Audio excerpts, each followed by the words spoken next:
première possibilité pour gérer ces erreurs sur n8n, c'est de créer un workflow d'erreurs. Ce workflow doit commencer par ce petit module qui est l'error trigger, que vous pouvez tout simplement sélectionner en cliquant sur clic droit, ajouter un module, et en tapant error trigger. Et en fait, ce module se comporte comme un webhook qui va recevoir toutes les erreurs des workflows principaux qui sont connectés à ce workflow d'erreurs. Donc là, on peut voir que pour l'exemple, j'ai rajouté un module pour envoyer une notification sur Slack et un module d'envoi d'email pour me notifier dès qu'il y a une erreur. Donc on peut voir l'exemple ici avec Slack.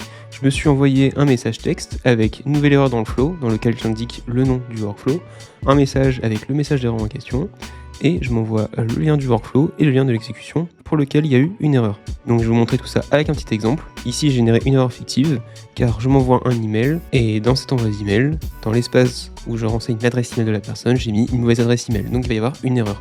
J'active le workflow et quand je check maintenant les exécutions, on peut voir qu'en effet il y a une exécution qui a lieu et en effet il y a une erreur qui a été générée. Maintenant si je check mon workflow d'erreur, on peut voir qu'en effet celui-ci a bien été exécuté et qui m'a envoyé une notification sur Slack et un email avec toutes les informations. Donc voici l'exemple sur Slack dans lequel on peut voir exactement nouvelle erreur dans le flow error workflow demo, message invalid email address, donc l'adresse email était invalide en effet, et le lien du workflow et de l'exécution. Utiliser un workflow d'erreur vous permet simplement de vous informer dès qu'il y a une erreur sur un workflow et d'agir dans ce cas-là rapidement pour la corriger.